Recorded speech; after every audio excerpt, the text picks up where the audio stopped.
Hey, what's going on, people? Guns blazing back at it again. Today I'm bringing you a Last Gamble 6 Samurai deck. This one's focused on Enishi. No great Shogun Shien, although we might try that in a future video. Enishi is a monster that can't be normal summoned. Instead, you special summon him by banishing 2 6 Samurai monsters from your grave, making Last Gambage a natural fit since you can drop your 6 Samurai monsters to fuel him. On top of that, he can destroy 1 face-up monster per turn, with the only cost being that he cannot attack that turn. Now, although it is Last Gamble, this deck is actually control-oriented. Sometimes you will have the ability to OTK, but more commonly you're going to win by slowly gaining advantage and grinding the opponent out through the 6 Samurai monsters' effects. So basically, they have effects that only become available when you control a 6 Samurai monster of a different name. So Iro, when it attacks face-down monsters, it automatically destroys them, skipping the damage calcs. Zanji destroys any monster it battles with after the damage step. Hand of the 6 contribute any 6 Sam monster to destroy any monster on the field, and you can activate it multiple times in one turn and also use itself as a tribute. Last but not least, Yaichi is the one that takes care of the back row, can destroy 1 enemy set back row per turn. So I took this heat all the way to J-Arabian Cup 2. Spoiler alert, it was mediocre, but we did last about 5 rounds total before getting the second elim. By the way, the cards on the bottom right of the deck list are the side deck, which was allowed in the tournament, and it actually felt good to be able to tech cards in and out depending on the matchup. So thanks, Jay, for including this rule. Alright, so without further ado, let's look at some of these spicy duels.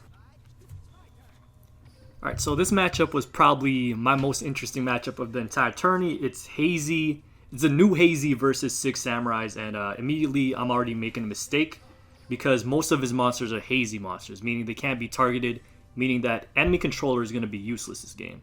Now, he is running some non-Hazy monsters, but 1 Econ would have been okay. 2 Econs, that's a no-no. Anyways, he's going to go ahead and set 1 card. I got my Iro and 2 Econs that are probably going to be useless. And already we can see that because he's already got his Hazy monster out. Now, this is a new monster. It's only 1,000 attack because he used the effect to normal summon it without tributing. Anyways, I try to go for my Yaichi to snipe off the back row, but he floodgates it wisely, thus preventing me, and so I just go in for the attack with my Iro. Back row was not popped, so you can tell it was something like Beast Rising down there. And he uses his new Hazy monster to pick up another Hazy from his deck. So Hazy just got a lot better with that addition. Here he pops his Soul Exchange, so it's not looking good for your boy, basically.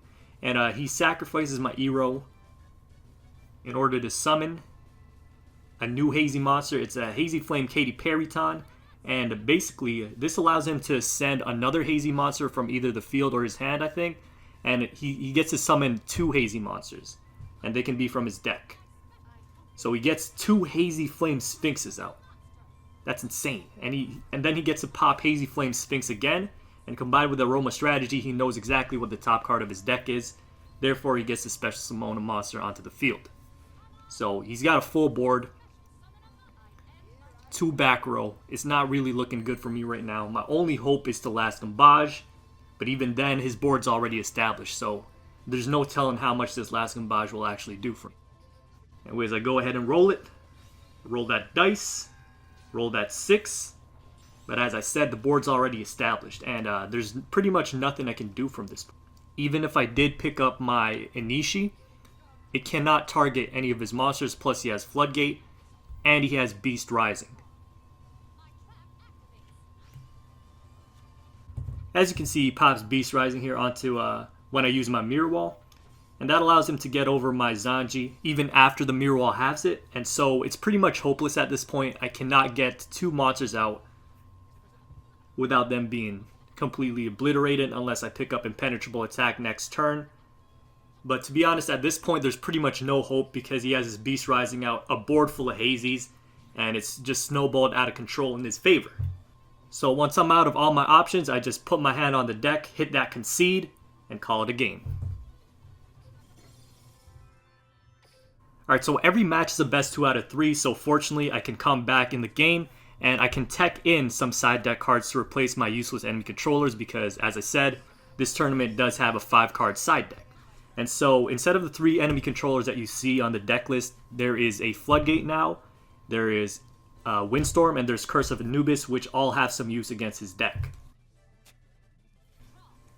So I lead off with my Eero and Impenetrable attack face down. He goes ahead and sets, and he summons a K9 Tor. Sets 2, and enters his battle phase, but decides that he's not going to attack this turn. Even though K9 Tor with its effect can get over Eero. I pick up that Waj, go for my Yaichi, and here's where the sniping of the back row comes through. I go ahead and pop that effect, hit that back row up, aim for the middle one. Turns out it's enemy controller, can't say I never told ya. And I wouldn't have been able to pop this myself, like by attacking. So it's very good that Yaichi was able to take care of this for me and force it to be popped. Eero cannot attack into the K9 Tor because of K9 Tor's self-boosting effect. Anyways, he goes ahead and sacks his K9 Tor for his Hazy Monster. Gets that Periton popping. Katy Perry in the building. Discards another card from his hand and the Periton itself to summon 2 Hazies. So he goes out into 2 Sphinxes. Pops that Sphinx.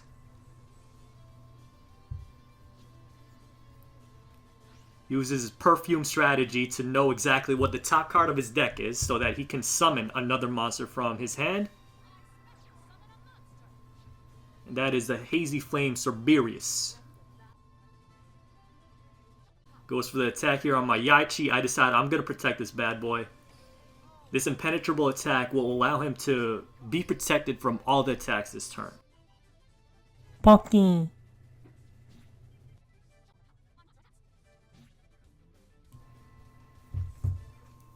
Alright, so it turns out he doesn't go for the attack on my Eero, fearing the mirror wall. And that was a good read on his part. Maybe he found out with a little, toggling shenanigans during that battle phase to find out if I had a damage step card. That's probably what he did. Anyways, I'm going to use that Yaichi to snipe off the second back row. Turns out his second enemy controller. And this time he tribute takes. I don't know why he did that, but again, I don't see why not, because he can just use his Hazy to revive another monster from his graveyard. Maybe he wanted to free up the board, just so that he could have an option of what he wanted to put on the board next turn. Anyways, that's it from me that turn. I just end my turn. His turn is also a pass play. And at this point, I'm going to hit that Gambage button because I have 2 6-Sam monsters in my hand, which I can discard so that I could get my Enishi activatable. The roll doesn't matter. I rolled a 2, but it's all good. I picked up a useful Mirror Wall. And I'm able to, with the cards I discarded, I'm able to fuel this special summon. Now, Enishi can destroy any one face-up monster on the field once per turn. But again, the boy's running Hazy monsters, and so Enishi can't actually target any of them with his effect. He goes ahead and sets one in the back, calls it a turn. And you already know what's going to happen. I'm going to pop that Yaichi once more. And this is where, it gets very control-y. This is the control game I'm talking about with the 6-Sams. You just keep sniping off the back row. And you have an option to use, usually you have the option to use Enishi to destroy their face-up monsters. In this case, you don't because he's running Hazies. But he goes ahead and chains the Beast Rising, and this actually means it doesn't get destroyed. But still, I get to attack into the Cerberus. Got 2 Wages in the back, so even if he Beast Risings a monster up, it's not going to be able to get over any of my monsters. Unless it gets really, really high. Anyways, I'm just going for those direct attackos. And Yaichi cannot attack during the same turn it uses effect as well. So that's why you don't see an attack from Yaichi. He pops that Soul Exchange on my Enishi, and this actually would have allowed him to come back into the game potentially. But I do have that Floodgate face down to take care of his Hazy. The single Floodgate copy coming through. Now you might be wondering, how am I going to get over this 1900 defense Hazy? And the answer is simple. I'm just going to attack it with my Eero. And his special ability is that he gets to destroy any face down monster he attacks before even heading into the damage calcs. So I go ahead and do that. The effect pops. This Hazy's Gonzo. Direct attack with the Yaichi. He's not quite dead yet, but I have taken control of the board and there's pretty much no way he can come back from this one. And so he's going to enter his concede phase and we're going to a game 3. Alright, so the deck comes through with a strong opening. We got a 2 Hand of the 6 Sam, a Floodgate, and a Mirror Wall. All of these cards are very useful against Hazy. As soon as I see a potential Hazy target to Floodgate, I'm going to Floodgate it down because I can't target it. Floodgate doesn't target, so it still works on the Hazys. It allows me to destroy the Hazy. Goes for his Flame Tigra. I decide I'm not going to Floodgate this because Mirror Wall can deal with it. It's not too much of a threat right now. And I can also, if I pick up a 6 Sam monster, I can actually target that and destroy it with the Hand of the 6 Samurai because it is targetable unlike Hazy monsters. Decides he's not going to attack into me. Wise move, fearing the Mirror Wall. I pick up that Zanji.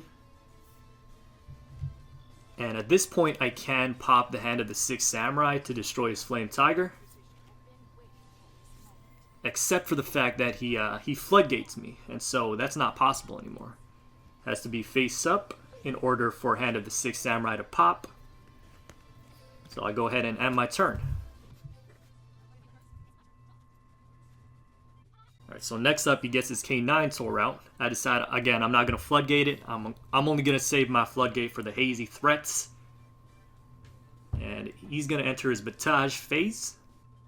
And he does go for the attack on my Zanji. And I see this as an opportunity to pop my Mirror Wall. He has just allowed my Hand of the 6 Samurai effect to be activated because Zanji is now face up and he's protected with the wall.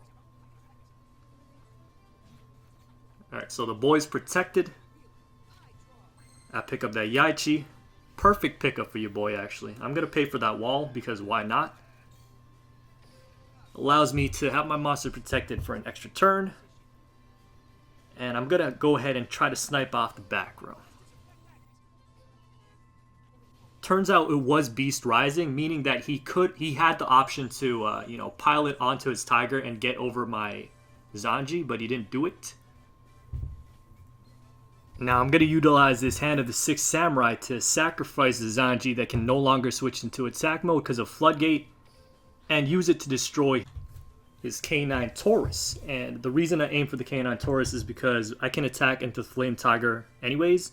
And so what he should have done here was pile his K9 Taurus onto his Flame Tiger. But he decides not to do that.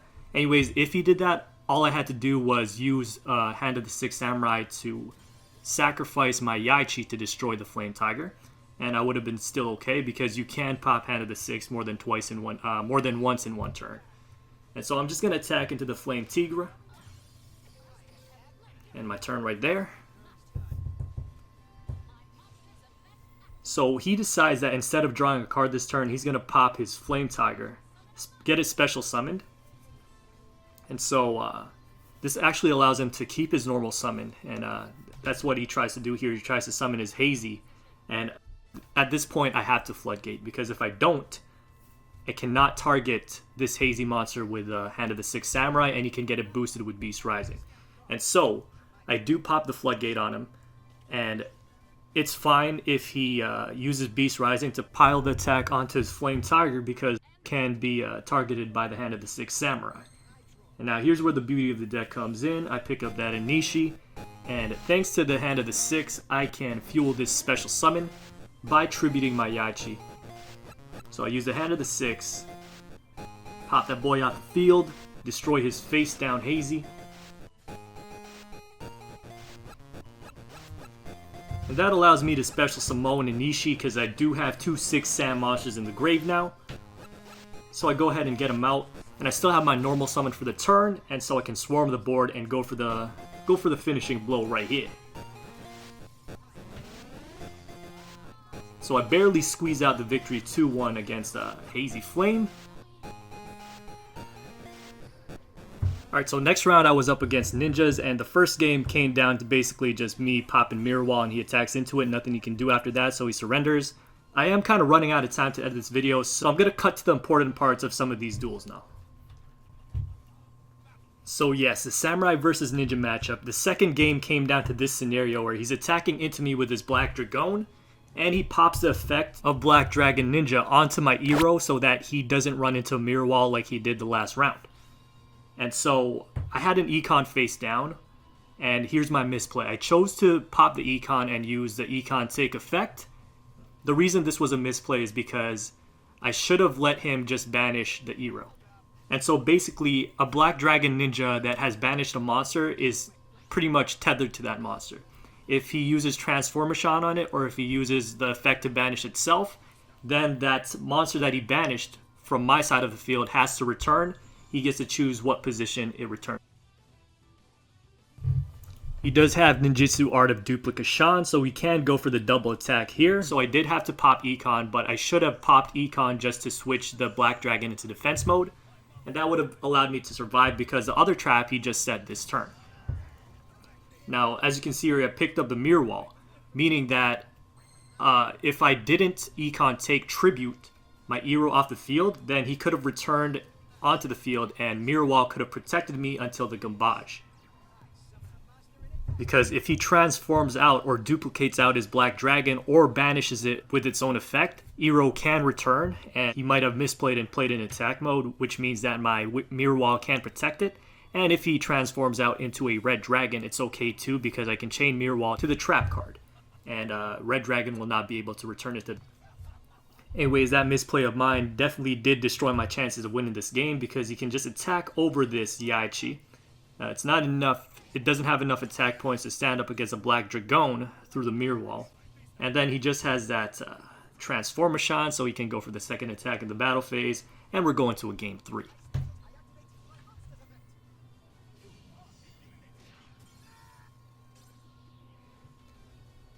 Alright, so game 3, I teched in a couple of chalices and a floodgate because they do have some use against ninjas, and I took out, I think, impenetrable attack.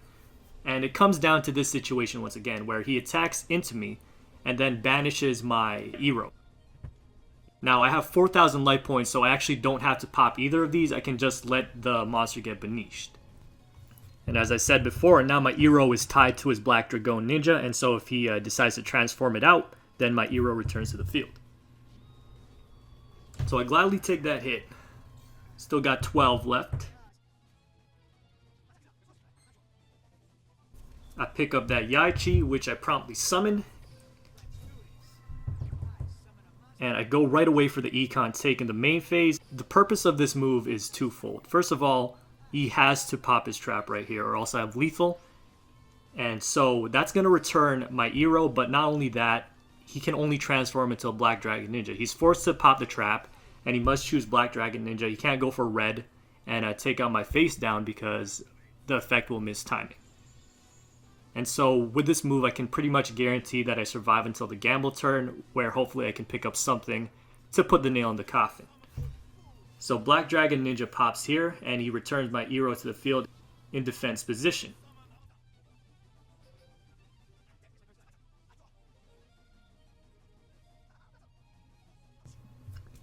So his turn comes along, he enters that Batage phase. He does have 2 cards in his hand available to pop the Black Dragon Ninja effect.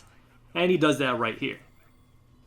Now this is fine. We're pretty much in an isolated situation where it comes down to the last Gambage, because this Iro is going to get wiped off the field, but I have Curse of Anubis to protect me from the finishing blow. Now there's a lot of things that your boy can Gambage into here. I can pick up a monster and an econ. I can pick up a monster that has higher attack than Black Dragon's defense. Got 2 Enishis, so I can't rely on Enishi coming through, since there are only 2 in the deck. Anyways, I roll a 2, and woe is me, I pick up nothing that can bail me out of the situation. No complaints, we live by the Gambage, we die by the Gambage. Good game to my opponents, guys. Enjoy the rest of your weekend, and this is Guns Blazing, signing out. Spoken in silence, blazing like sirens. I can bring you out of the darkness into the fiery light.